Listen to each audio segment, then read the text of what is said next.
Hi, everyone. This is Steve Adubato. More importantly, it is my colleague in red, co-anchor and executive producer, Mary Gamba. We did not coordinate, Mary. We did not discuss this. It's just after 21, 22 years, it's just one mind. It's a mind meld. And I love when it happens because we both turn our cameras on and we just kind of smile because it just happens. And there's so many different color ties that you have, so many different shirts and blouses and dresses that I have, but we're in sync as usual. So great to see you today. Yeah, we're talking about clothing and we have such an important subject to discuss. This is part of our series on research, science, innovation, and of course, leadership. And I want to bring in our great friend who got the memo, Rodger DeRose, who is in fact the CEO of Kessler Foundation. Rodger, we did not coordinate or collaborate. Is that correct? You're right, Steve. I just knew that today was a red day. And so I picked out a red tie for today. Yep. Great. And Rodger, first of all, describe the series we're doing, and then we'll bring in Steve and Gail. Well, Steve and Mary, it's great to be with you and your viewers. Thank you again for hosting us here today. This session, these sessions that you've been doing with us are so important, Steve and Mary, because we're demonstrating what leadership is all about, what innovation is all about in research. And we're so fortunate to have a leading research institution right here in our own backyard, right in New Jersey, Kessler Foundation, and working so closely with great scientists that some of them you've already interviewed, but today you're going to be interviewing Dr. Steven Kirshblum and Dr. Gail Forrest. Dr. Gail Forrest is the director of the Tim and Caroline Reynolds Center for Spinal Stimulation at Kessler Foundation. And Dr. Steven Kirshblum is the co-director of the Reynolds Center for Spinal Stimulation, but he also is the chief medical officer at Kessler Institute and also the Kessler Foundation as well. So you have two great leaders that are really demonstrating some of the most advanced research and science that we're doing in spinal cord injury that I think is going to become the next generation of standard of care for people with spinal cord injuries, Steve and Mary. Well said. And by the way, in post-production, Sylvester, our great editor, will be putting in the Kessler Foundation website for people who want to know more, who want to give, who want to be a part of what's going on at Kessler Foundation. Rodger, before we bring in Dr. Kirshblum and Dr. Forrest, let me ask you this before we let you go. A big theme, and we actually do a Kessler Foundation Leadership Academy that Mary and I are honored at Stand and Deliver to be a part of and to facilitate. The importance of researchers and scientists, as Gail and Steve join us today, being excellent, compelling, effective public communicators and leadership. Am I making too much of that?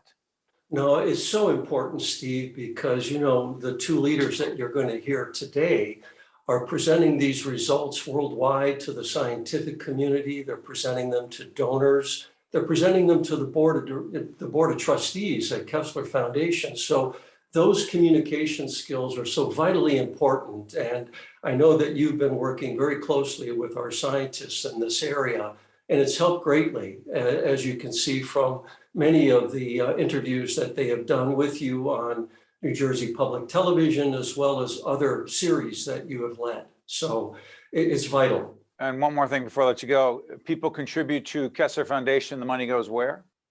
Well, that's a great point, Steve. And every dollar, 100% of every dollar goes to the mission that that particular donor wants the investment to go to.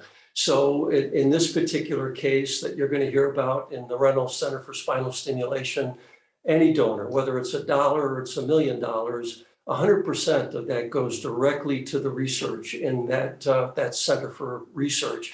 And it's simply because we have an endowment. We're fortunate to have an endowment that covers all of our administration fees. And that's very rare that a foundation can say 100% of every dollar goes to the research, to the mission of the organization.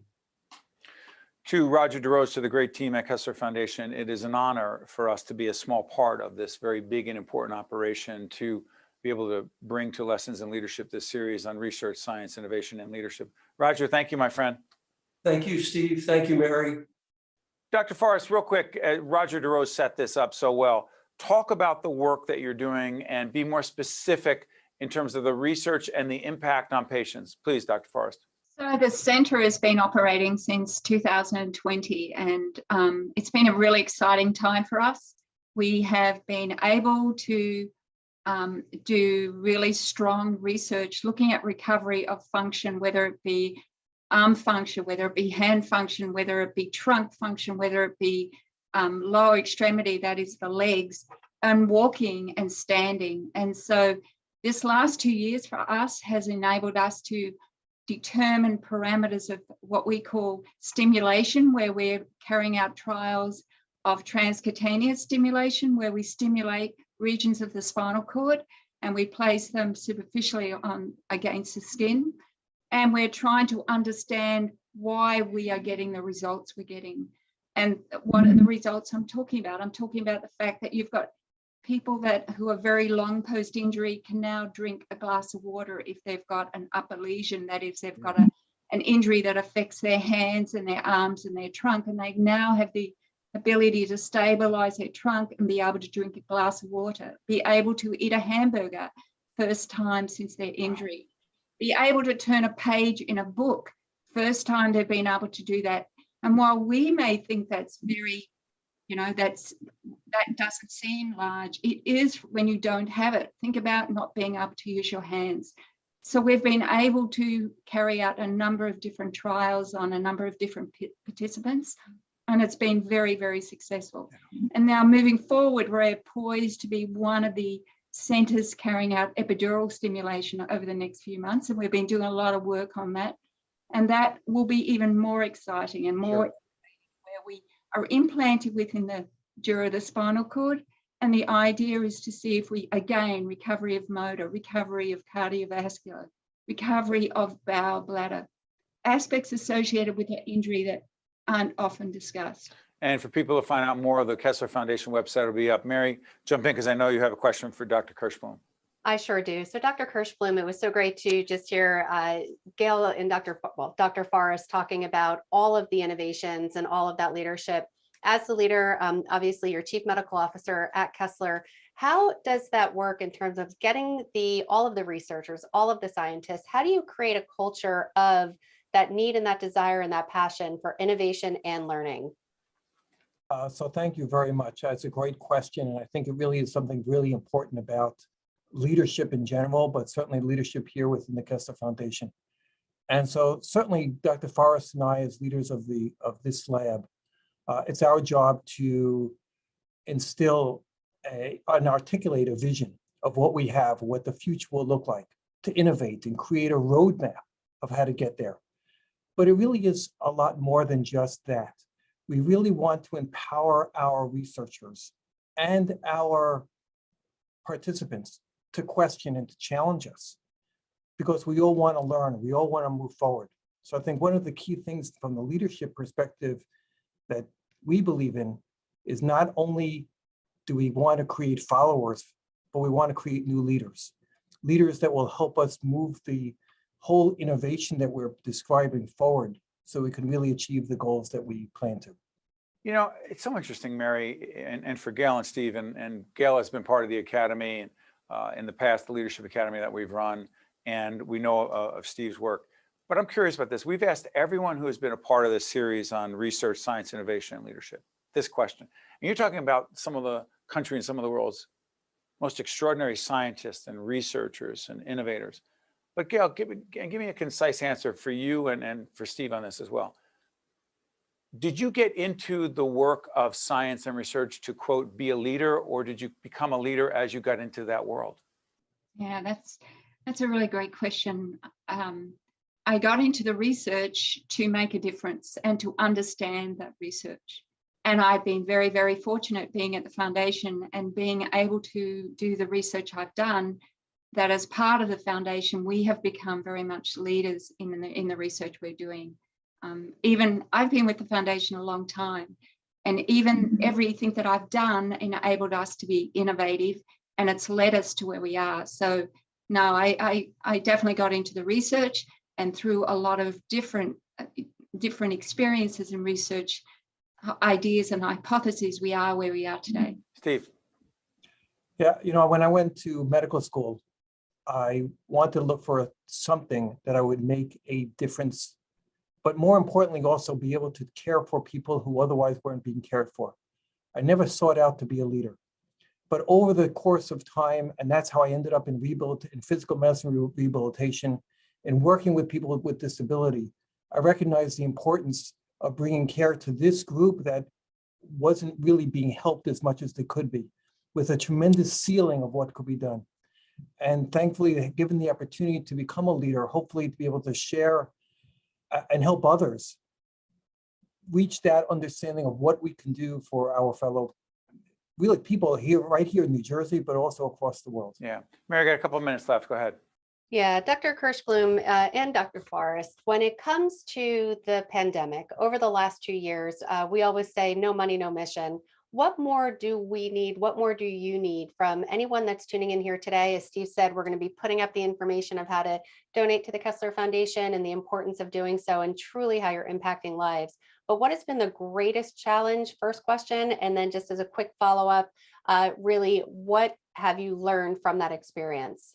So I think moving forward in terms of COVID, this last 2 years, we opened in January 20 and then COVID hit. It was an interesting time, very interesting time. Excuse me, the Reynolds Center opened then, right? Right. I'm sorry, go ahead. Yeah, the Clarity, I apologize. Yeah, the Tim and Caroline Reynolds Center for Stimulation opened then, formally opened then. And so we had COVID hit, and excluding 3 months, we were operating pretty much full research, and we're a very busy center. The support that we gained from the foundation, the support that we gained from the Kessler Foundation, the support that we have gained from Tim and Caroline Reynolds, the support from other foundations, but the support from our participants has been amazing. We have a lot of participants within our research, and so it has been very worthwhile having them as part of our research for the gains that we have shown. Huge. Steve. There's no doubt that COVID presented challenges to us. We have to remember that our program is not only innovation and technology, but it's also rehabilitation. And rehabilitation is a team sport. We need the researchers, the clinicians, the technicians, the patients, and even sometimes their families. And the key to COVID was isolation and separation. So I think that we learned some really important lessons. One is what amazing people we work with, both here at the Kessler Foundation and the patients who participate in our studies and want to move forward. And the second thing we learned is the importance of being able to move into the home environment for some of the training and for virtual monitoring as well. I do think in moving forward, though, we need to continue to work on the support. We're so thankful of the support of our local referrers, our Kessler Institute for Rehabilitation, our rehabilitation partner, our staff and patients, and also for the supporters, most specifically Tim and Caroline Reynolds. But we also need to maintain our thirst for continued knowledge to be able to move forward with recognizing, though, that we're not going to have the solutions tomorrow, but that every step that we take will get us to our dream a lot quicker. So well said. To Dr. Kirshblum and Dr. Forrest, we cannot thank you enough. To Rodger DeRose and the team at the Kessler Foundation, allowing us at Lessons in Leadership to be a part of this series on research, science, innovation, and leadership, and also to, frankly, feature the work of the foundation, the research and the science that's just making an extraordinary difference in the lives of so many who, as Dr. Forrest said, being able to turn the page of a book, drink a glass of water, that for so many of us, we don't even think about or take for granted. It's a huge deal. I cannot thank you, Gail, and you, Steve, enough, and to Rodger and the team. Thank you. It is an honor to be a small part of a much bigger operation. We're glad to be partners. Thanks so much. Thank you very much. Thank you very much. I'm Steve, that's Mary. This is Lessons in Leadership. Stay with us. We'll be right back. This edition of Lessons in Leadership is made possible by the BUCCINO Leadership Institute at Seton Hall University, Prager Metis, Valley Bank, the International Union of Operating Engineers, Local 825, the North Ward Center, the New Jersey Sharing Network, Delta Dental of New Jersey, Kessler Foundation, and Seton Hall University, showing the world what great minds can do since 1856. This is Mary Gamba. If you want more leadership tips and tools, log on to stand-deliver.com. Promotional support for this edition of Lessons in Leadership with me, Steve Adubato, and my colleague, Mary Gamba, has been provided by NJ.com, NJBIA, and New Jersey Business Magazine, CIANJ, and Commerce Magazine.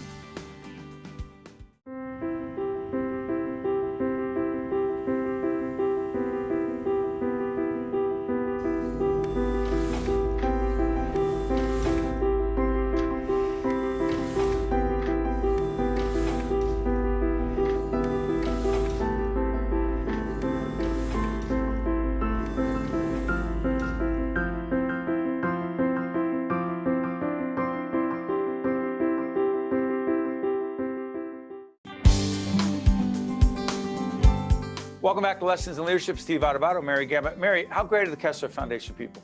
They are so wonderful. And I'm always truly inspired just about their ability to lead, to innovate, and to make that connection. And they're truly saving lives and changing lives for the better every day. And that's really important stuff. But Dr. Kirshblum wanted to make sure that we acknowledge that he was wearing a red tie as well. And I think it's Kirshblum. Kirshblum. Can we edit that out? No, I'm joking. Yeah. It's Dr. Kirshblum. Thanks so much. Hey, You got listen, totally unplanned. We're talking about not only creating a culture, but also a team. Well, no, we're not a family, but we are a team. And I want to welcome to the Caucus Educational Corporation, our not-for-profit production company side. It's her first day today. Linda Toro, the new Vice President of Marketing at the Caucus Educational Corporation. Linda, let's acknowledge this. Did anyone tell you you might be on television today? Mary might have given me a little bit of a warning last week. Once I knew that Linda was going to be coming on and just meeting some of our great partners, I said, Linda, just be ready. You never know. Sometimes that camera may be asked to come on. Okay, so instead of making this a goofy Steve thing, let's make it more substantive. So, Linda, question. You're joining our production company. First of all, welcome. Thanks so much. This is your day one at the Caucus Educational Corporation. There are a whole bunch of things that people do. They have these formal onboarding programs, a million manuals you have to read. That's not what's happening with us. You're meeting with every one of our individual producers, team members. Mary and I are actually talking with you tomorrow about a whole range of marketing, fundraising, development issues. For you, what's the most important thing that we can do, or what advice you have for others who are bringing on new people in these challenging times? Just being welcoming, friendly, and being yourselves. I feel like the team has just been amazing and very open with me, and it's been casual. So I feel like that everybody's been very kind of authentic, and it's just making me feel very welcome. You know, Mary, I appreciate Linda talking about informal and friendly. We're very serious, and trust me, there's no detail that I miss a lot, but when I pick it up or Mary picks it up, we confront it, we deal with it, and we have very high standards, as any organization needs to have. But Mary, we're big on informality. Mm-hmm. Talk about that and bringing Linda on, because again, informal is also, hey, it's your first day. You want to come on Lessons in Leadership? Yeah. Mary. We're informal and we're spontaneous, but we're also structured. I like to call it sometimes controlled chaos. And yes, literally for Linda's first day, I had sent out a bunch of invites because I knew you and I were going to be taping today, Steve. I wanted to make sure that Linda had the opportunity to meet with each of our team members, understand what they do, and frankly, what her interaction with them, each of our team members, is going to be. And to Linda's credit, even just hopping on the air right now, it's 3 hours into her first day, and it's like, oh, Linda, I texted you, come on. And that's just a testament to, really just who you are as a person. And one thing that I do want to say is, if you wouldn't mind, talk a little bit, because we've talked about it offline, is you truly believe in the importance of relationships, both within the team and also externally. And that was one of the things that we really thought was great about you. Why do you believe that relationship building is so important, both on a team and then externally with your external stakeholders? But Mary, as Linda does that, you better make sure that you disclose the relationship that brought us to Linda Toro. Oh, yes, I know. Well, because Michelle, detail. yes, exactly. So my sister Michelle and Linda. So, and I'd actually met Linda many years ago as well. And we were at a luncheon together. So at that point, Linda and I had just kept in touch a little bit. And then Michelle's like, oh, remember Linda? And I said, of course I remember Linda. And it was just perfect because it's just the planets aligned. And we were looking for a talented team member. So Michelle, thank you so much for just realigning and putting these pieces together and connecting the dots. And Steve will talk about that chapter in your book a little bit later today as well. Linda, talk about that, the relationship part of it, and trusting that Michelle said, hey, my sister, the Caucus Educational Corporation, Steve Adubato, you could ignore him. But you know how this works. How much does that matter, who it comes from? I think it's extremely important. And as a matter of fact, I can probably track half of my career has been built on relationships and just knowing somebody that knows somebody, and, you know, building your own reputation around, you know, doing a good job and bringing it all to the table. Before I let you go, I'm curious about this. You're in South Carolina.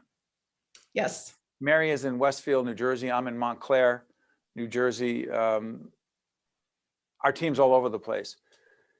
This would never have been possible. Well, it would have been possible, but we wouldn't have thought about bringing on a top-level executive leader, a vice president of marketing in South Carolina for a New Jersey-based operation. But in these times, it makes sense. Staying connected when we're probably not going to meet for a while face-to-face, big deal or not? It's a big deal, staying connected for sure. I don't anticipate that we would be any less connected now than we would if we were working in the same office every day. The technology is there, and there's no reason that you can't just virtually knock on my office door. You know, Linda's right. As we let Linda go, and we did definitely put her on the spot here. And thank you for responding the way you did. Mary, what's that expression? Get comfortable with what? Get comfortable being uncomfortable and go with the flow. Yeah, and so Linda Gray raised a great point. People often say, "Oh, we're remote. It's hard to stay connected with each other." Well, if you don't Zoom and you don't see each other's face and you don't knock on each other's virtual door, as Linda Toro just said it doesn't happen. And by the way, you can work in the same office and not be connected to each other. I think we just lost Linda. Yeah, she's done. She says, I'm out of here. No, we did lose Linda, but if we get her back in, that'll be great. And it looks like she may still be on the screen, but just to continue with what she was saying, the importance of building relationships. And it's just so funny. And Steve, you and I have talked about on our program, there she is, she's back, the magic of technology. Linda, we want to also, while we're very informal, we want to formally welcome you to the Caucus Educational Corporation, our sister not-for-profit, if you will, production company, and say we're excited about our work together. Thank you, Linda. Thank you. Great. Thank you, Linda. We'll talk later. Thank you. Mary, pick up your point about relationships. Sure. Yeah. And Steve, you know, when you and I had met each other 21 years ago, which I still can't believe it, and it was just a relationship. It was a conversation that led to, hey, what are you doing? What are you doing? What are you reading? And I always see an opportunity if I'm standing in line at Dunkin' Donuts, if I'm out at a restaurant, if I'm on a conference call, just take that opportunity to listen, to ask open-ended questions, and you'd be surprised the connections that you make in a lifetime. And you know, and actually in our Lessons in Leadership library, where there are a bunch of, even though there are a bunch of new books, some of these will be included, but I won't even go through them. One of the old school ones that will always be in there was the book that Mary and I talked about when we first met, when she was a patient rep and I was in the hospital. That book was Don't Sweat the Small Stuff by Dr. Richard Carlson. That is in our Lessons in Leadership library. You know what, Mary, real quick, I'm going to do this. I'm a baseball fan, Yankee fan. How about this setup? This is Jarrett Cole, who is a pitcher for the Yankees, great pitcher. He was accused of using what's called spider tack to grab the ball better. Major League Baseball did not ban it at the time, but people thought it gave him an unfair advantage. He's asked a question in a press conference. Mary and I do a lot of training about how to communicate under pressure. Take a look at how Mr. Cole, great pitcher, how he responded to the question, do you use spider tack when pitching? Take a look. And have you ever used spider tack while pitching? I don't know. I don't know if I don't quite know how to answer that, to be honest. I mean, there are customs and practices that have been passed down from older players to younger players, from the last generation of players to this generation of players. And, you know, I think there are some things that are certainly out of bounds in that regard. And I've stood pretty stood pretty firm in terms of that, in terms of the communication between our peers and whatnot. You know, and I, again, like I mentioned earlier, there's, you know, this is important to a lot of people that love the game, and this is including the players in this room, including fans, including, you know, teams. And so if MLB wants to, you know, legislate some more stuff, that's a conversation that we can have, because ultimately we should all be pulling in the same direction on this. Okay, so Mary, here's the deal. I know we got a couple minutes left. Some people may be asking, why on Lessons in Leadership did you show that? But here's the thing. I argue that leaders need to, even in baseball, sports, higher education, healthcare, media, any world you're in, you have to be able to answer a question. And I don't think that Gerrit Cole wanted to admit that he used this thing called spider tack. So he just sat there and looked at the camera and it looked terrible. What the heck does that have to do with leadership? Shouldn't he just be a pitcher? I mean, Scarlin's a Met fan, which is another issue, but shouldn't he just pitch for the Yankees? Why should he be in that situation in the first place? Yeah, well, first and foremost, it's all about preparation. When he sat down in front of that camera for that interview, there was probably most likely only one question that he was going to be asked. So it is about preparing for and not just an interview. I mean, anybody that's watching this, if you're preparing for a conversation, if you're preparing for a negotiation, you're buying a new house, whatever it is that you're navigating, you need to ask yourself, what are the one or two most likely questions that I'm going to be asked? And if so, he would have been much more prepared and not looked so lost like a deer in the headlights. To that point, we had Linda Toro on, who is our new Vice President of Marketing at the Caucus Educational Corporation. We did an interview with her. For those of you looking who are out there, I know people say the great resignation. Well, some people are looking for jobs.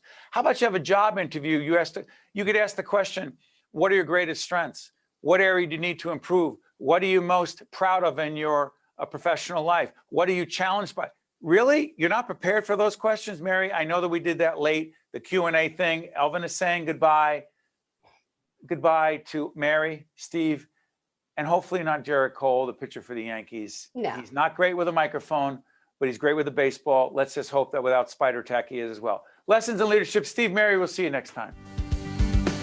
This edition of Lessons in Leadership is made possible by the BUCCINO Leadership Institute at Seton Hall University, Prager Metis, Valley Bank, the International Union of Operating Engineers, Local 825, the North Ward Center, the New Jersey Sharing Network, Delta Dental of New Jersey, Kessler Foundation, and Seton Hall University, showing the world what great minds can do since 1856.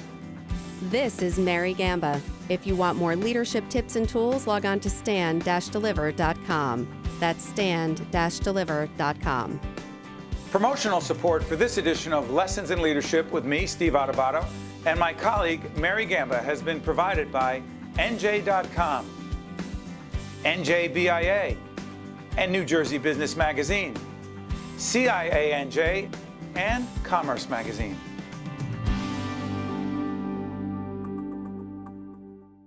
Hi, I'm Michelle Pignatello, Chief Development Officer at Kessler Foundation, here to share with you the impact you can make by supporting Kessler Foundation. Your generosity will champion life-changing rehabilitation research and employment for people in need and help them live independently.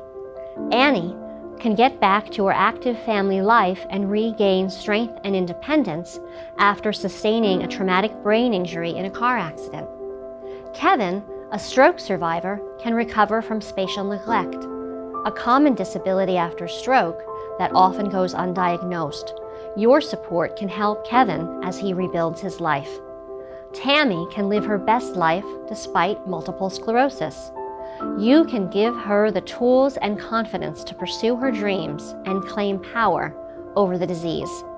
Natalie, who lives with spinal cord injury, is walking with assistance after a car accident paralyzed her from the waist down. Now you can help her continue to gain strength so she can walk independently. And thanks to you, retired United States Marine Corps Lieutenant Colonel Justin Constantine, who sustained a traumatic brain injury in Iraq, can help his fellow veterans gain employment and achieve their dreams. With your support, you can change their futures and give them the independence they need to live to the fullest. Please make your gift today. Thank you from all of us here at Kessler Foundation.